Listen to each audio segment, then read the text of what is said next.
Luruskan tauhid dengan memahami sejarah peradaban. Jadi mau nggak mau pasti saya akan sedikit mengulang.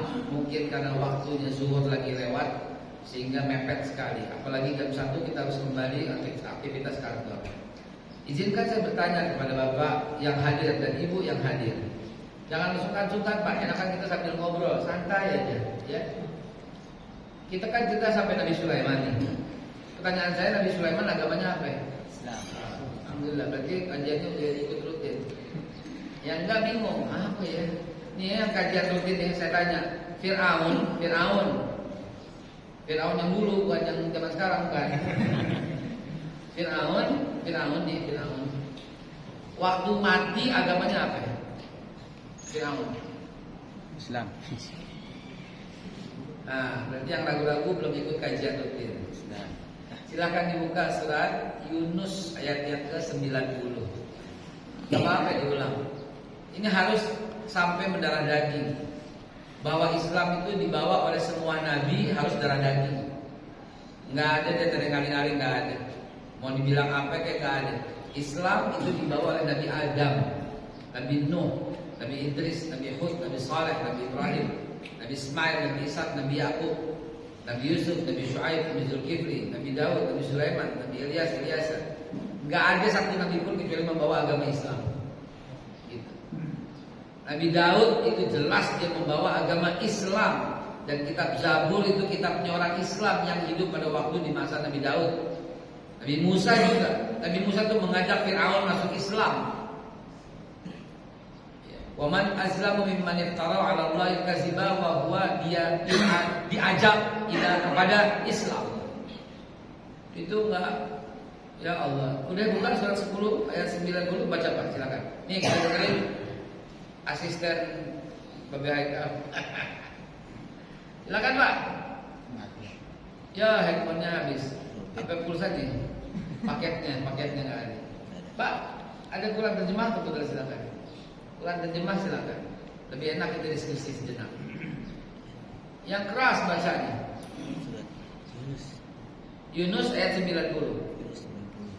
Injil nih, ya. Terus Dan dia menjadikan aku seorang nabi. 31. Dan dia menjadikan aku seorang yang diberkahi di mana saja aku berada. Terus Dan dia memerintahkan kepadaku melaksanakan sholat dan menunaikan zakat selama aku Nabi hidup. Isa loh yang berkata, ajaran utama Injil itu adalah mengerjakan sholat dan menunaikan zakat.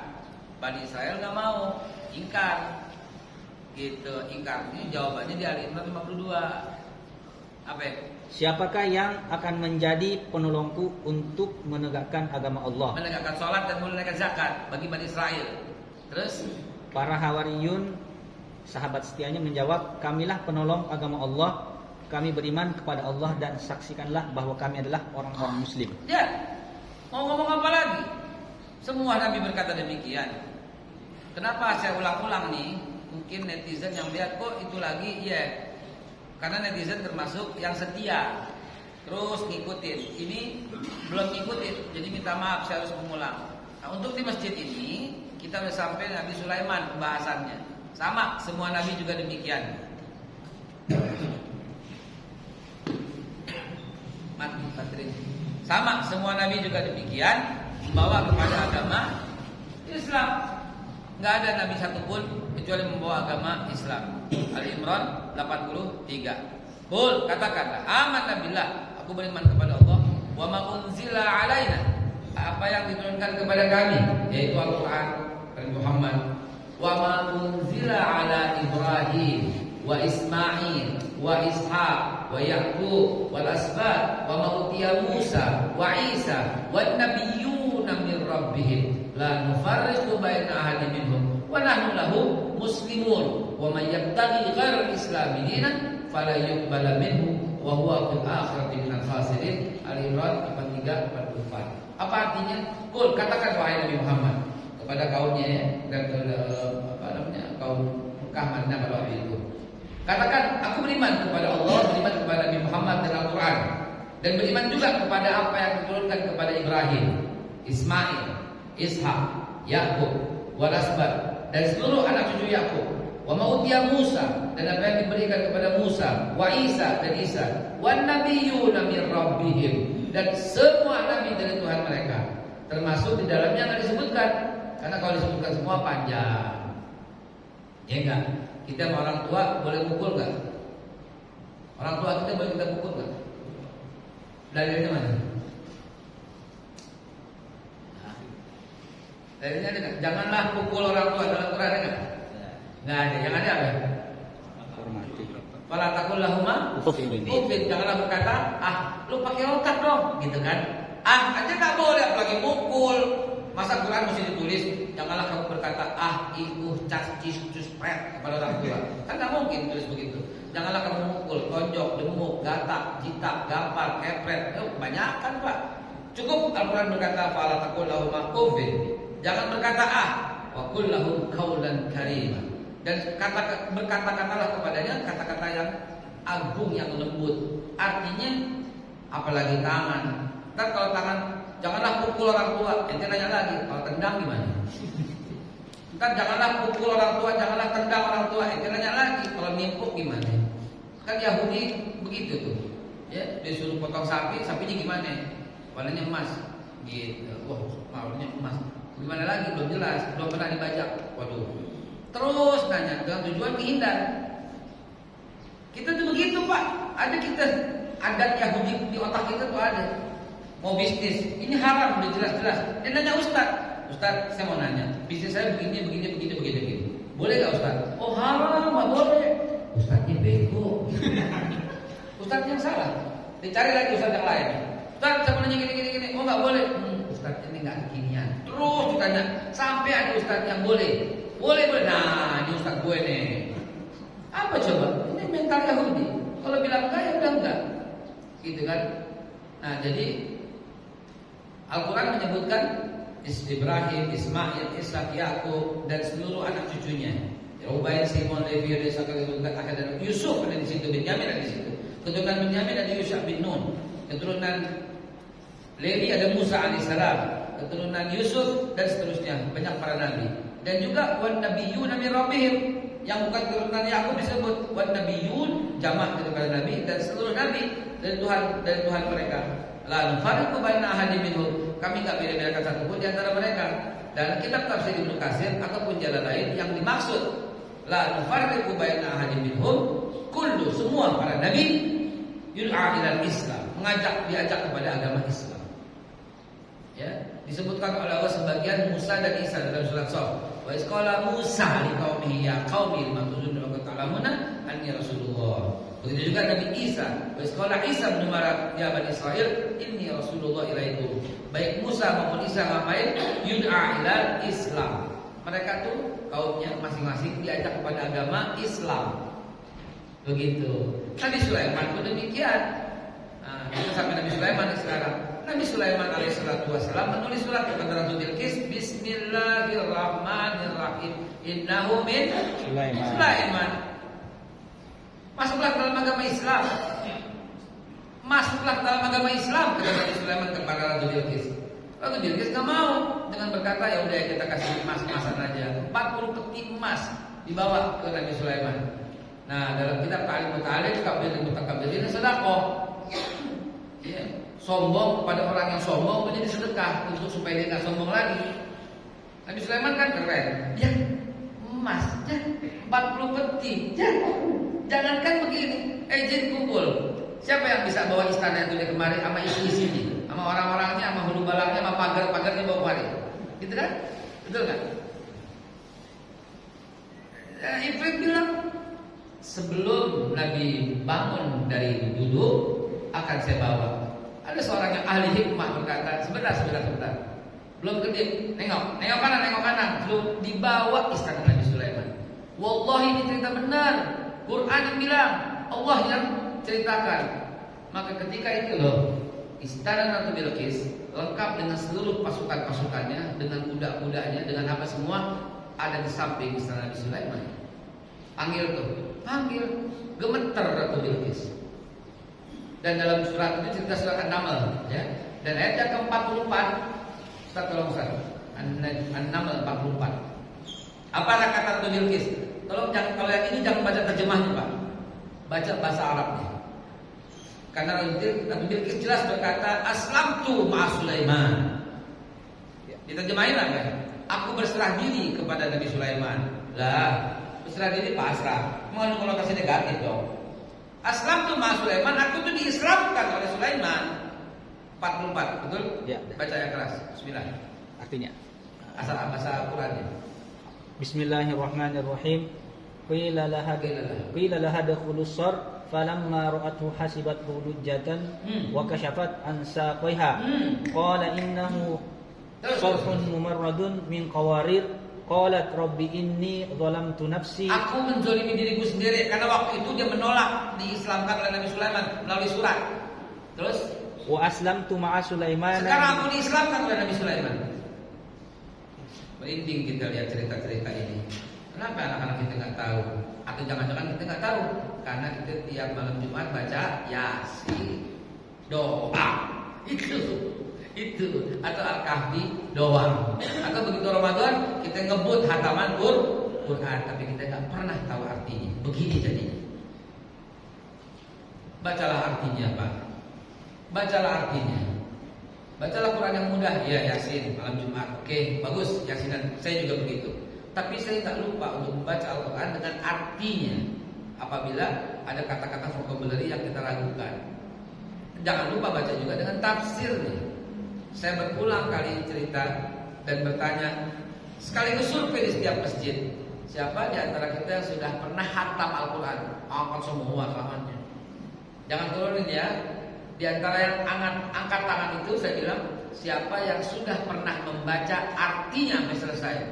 Turun semua. Kan enggak, astagfirullahaladzim. Kalau masih ada juga yang angkat tangan, saya tanya lagi.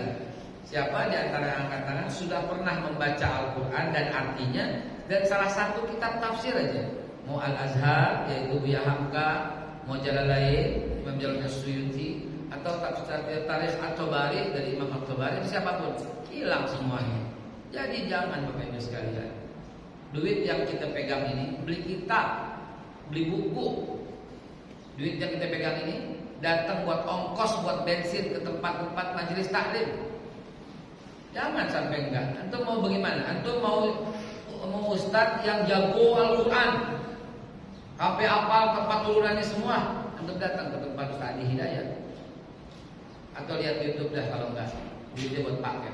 Antum mau paham ilmu perbandingan mazhab, antum dengerin Ustaz Abdul Somad, ya kan? Antum mau membangkitkan semangat giroh yang luar biasa, jiwanya tangguh, dengerin Habib Rizik. Antum mau ngapain coba? Mau saklek-saklekan main sunah-sunahan yang saklek banget, dengerin Ustaz Khalid Basalamah. Semua guru-guru yang luar biasa, semua guru-guru agung, jangan bedakan satu yang lain. Semua mulia di sisi Allah. Antum mau orang yang penuh hikmah, dengerin Ustaz Taufik As-Segaf, Habib Taufik As-Segaf, ketua Rabithah. Antum mau galau hatinya, mau yang sejuk gitu, yang adem gitu loh, dengerin Agin, gitu kan? Banyak. Antum mau ngaji yang ada urusan sama politik, dengerin gua. Itu jangan direkam, itu bercanda. Ada aja ya. Jadi hadirin sekalian yang dimuliakan Allah, ngajilah dimanapun anda berada. Beli tulisan terjemah atau kitab tafsirnya, gitu ya. Ini Badan Wakaf Al-Quran nggak hadir nih? Mana hadir? Miriam hadir? Kemana sekalian? Badan Wakaf Al-Quran. Badan Wakaf Al-Quran, mana hadir? Badan Wakaf Al-Quran hadir nggak ada? Ada di bawah kali. Ya, kelas. Ada waktu buat Badan Wakaf Al-Quran. Ya, kelas kau apa Ustaz? Betul. Ya, jadi hadirin berkah Allah, ngaji, ikutin semua. Mana nggak datang? Jadi jangan putus. Rabu pertama kita ketemu di mari. Ya. Nah, pasca Nabi Sulaiman ceritanya selesai karena sudah bersambung 2 bulan dengan Nabi Sulaiman. Pasca Nabi Sulaiman alaihissalatu wassalam, Dalam kamusnya saya baca, apa yang saya kapalin itu kalimatnya. When King Solomon died, divided kingdom of Israel. Ustaz kok referensinya begitu? Iya, nggak apa-apa Pak, jangan ngatain Pak, jangan fitnahin, jangan. Ada referensinya Mesir, betul, bagus, ilmunya luar biasa. Ada referensinya Mekah, cakep luar biasa. Ada referensinya Madinah, nggak apa-apa, gabungin semua. Saya kebetulan kuliahnya di tempat yang berbeda, maka referensi saya sono. Tapi yang penting sama nggak? Sama, nggak ada yang beda. When King Solomon died, katanya, divided kingdom of Israel. Ketika Nabi Sulaiman wafat on 930 BC, tahun 930 sebelum Masehi, divided kingdom of Israel. Kerajaan Israel pecah dua. Lah kok Ustaz ngakuin? Lah Quran ngakuin. Buka surat Al-Baqarah 246. Buka hadis Nabi tentang itu. Al-Baqarah 246 bercerita bahwa kerajaan Israel itu ketika Nabi Sulaiman wafat terbentuk. Allah mengangkat raja yang namanya Raja Saul. Di Al-Quran disebut Raja Talut. Gitu. Kata Rasulullah Raja Talut, kan hubungannya ada hadisnya. Makanya kalau kita membaca dengan tafsirnya Ibnu Katsir atau jalan lain, Quran ditafsirkan dengan hadis. Ya, nah untuk itu Rasulullah bersabda, sesungguhnya Allah mengangkat Talut selama 40 tahun kata Nabi Sulaiman, kata Rasulullah. Lalu kemudian Allah mengangkat Nabi Daud selama 40 tahun. Lalu Allah mengangkat Nabi Sulaiman selama 40 tahun. Sebegitu, jadi cuma 3 kali kerajaan Israel. Pertama rajanya Talut, kata mereka Saul. Yang kedua rajanya Daud, kata mereka David. Yang ketiga Nabi Sulaiman, kata mereka Solomon. Begitu. Memang itu. Secara dunia diakui seperti itu. Tetapi setelah tahun 930 ketika Nabi Sulaiman wafat, maka pecah dua itu kerajaan. Satu masih Islam satu. Pimpinannya namanya Rahib ya. Yang satu udah gak Islam lagi. Dari suku Yahudi menciptakan agama Yahudi, namanya Yerobeam. Jadi agama Yahudi ketika Nabi Sulaiman wafat. Sebelumnya gak ada agama Yahudi. Ya, jadi agama Yahudi ada tahun 930 sebelum Masehi. Confirm. Mau baca kitab sejarah siapapun, mau Amerika, mau Israel, mau Inggris, mau kitab sejarah siapapun, J.B. Shaw, Annie Benz, semua ahli sejarah dunia sama. Saya sudah buktikan dan saya tulis di buku saya. Itulah awal mula agama Yahudi ada di muka bumi. Sebelumnya tidak ada, sebelumnya cuma Islam. Maka ketika Yahudi petenteng di muka bumi ini, dia bunuhin orang yang tidak cocok dengannya. Umat Islam pada waktu itu habis dibantai oleh Yahudi. Bahkan nabinya sekalian disikat sama dia. Iya kan? Nabi Samson, kalau kita bilang Samson, walaupun tidak tewas di tangan Yahudi. Nabi Samuel, Nabi Yusha bin Nun, kalau kita bilang yang orang Kristen bilang Nabi Joshua, kita bilang Yusha bin Nun, ya. Bahkan Nabi Khidir ada dalam literatur mereka. Nama bagi mereka nama Nabi Khidir itu Saint George. Saya sama teman saya lagi privat berangkat ke sono, ada hotel Saint George. Karena kita harus bermalam, kita bermalam di sini yuk. Saya bilang gitu. Gua nggak mau, ini hotel Kristen. Nah, apa? Itu Saint George, itu Nabi Khidir, BO saya bilang. Nabi Khidir tuh mereka nyebutnya Saint George. Dan Nabi Khidir, bayangkan ada hotel Nabi Khidir namanya di sana. Ini Saint George, ini Kristen. Itu Nabi Khidir, mereka nyebutnya Saint George. Ntar ada hotel Mose itu Nabi Musa, kan bahasanya Ibrani. Nanti kalau ada hotel Abraham gimana? Hotel Nabi Ibrahim gitu ya.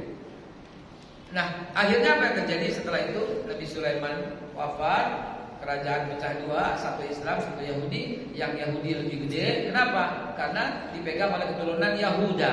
Yahuda punya 21 atau 22 orang istri dan punya 83 anak. Itu Yahuda. Jadi gede kerajaannya. Anak cucunya banyak ke bawah, jadi berkuasa. Sedangkan ini tidak, masing-masing hanya 2 atau 1 istrinya. Yang ini langsung banyak. Yahuda namanya. Anak keempat dari Nabi Yakub. Tapi bukan Yahuda itu, keturunan yang sekarang saya cerita. Akhirnya mereka membunuh para nabi. Nabi Zakaria dibunuh, Nabi Yahya dibunuh, Nabi Isa pun kata mereka dibunuh. Yahudi memang tukang bunuh para nabi. Ada sebagian orang berkata, orang kita berkata, oh, Yahudi itu bangsa yang tinggi, Israel itu pintar-pintar. Jangan dengerin. Pakai ayat lagi, wa inni faddaltukum 'alal alamin. Itu Yahudi zaman Nabi Yakub, zaman Nabi Ishak, zaman Nabi ada Yahudanya. Gitu loh. Yahudi sekarang kunu qiradatan khasyin, jadi kera yang hina. Wala'natullah 'alal yahud. Habis waktunya. Jadi bedain waktunya. Kalau dulu memang iya, kalau sekarang monyet semua tuh. Jadilah monyet yang hina. Kunu qiradatan khasyin, jadilah kera-kera yang hina. Yang pintar tuh orang Indonesia, juara olimpiade dunia Indonesia, juara fisika dunia Indonesia, juara biologi dunia Indonesia, semua orang Indonesia yang pintar. Hanya saja begitu ketahuan pintar diambil sama negara lain, gitu ya. Yang pintar-pintar diambil sama negara lain. Di kita kena, ya Allah ya Rabb. Udah jam 1 bulan depan kita lanjutkan masa kekosongan kenabian. Ya, masa kekosongan kenabian. Dari Sulaiman ke Zakaria itu berapa tahun? Zakaria 110, Sulaiman 930, 780 tahun kosongnya. Kekosongan itu menciptakan agama baru namanya Yahudi. Entar dari Nabi Isa ke Nabi Muhammad kosong lagi 500 tahun, 600 tahun. Kekosongan itu melahirkan agama Nasrani. Makanya masjid ini nggak boleh kosong. Kalau kopat kopit mesti ada juga. Karena kekosongan kopit menciptakan kosongnya pengajian. Betul apa tidak? Banyak nggak yang sampai sekarang belum mulai lagi? Banyak. Terlalu banyak. Gara-gara kita kosongkan dakwah.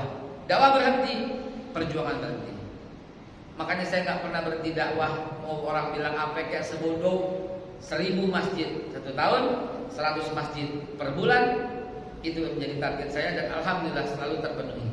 Mohon dukungannya, insya Allah 1000 masjid 1.000.000 Quran. Nah saya tuh gandeng sih badan wakaf nih untuk membagi-bagikan Quran 1 juta Quran kita bagi-bagikan.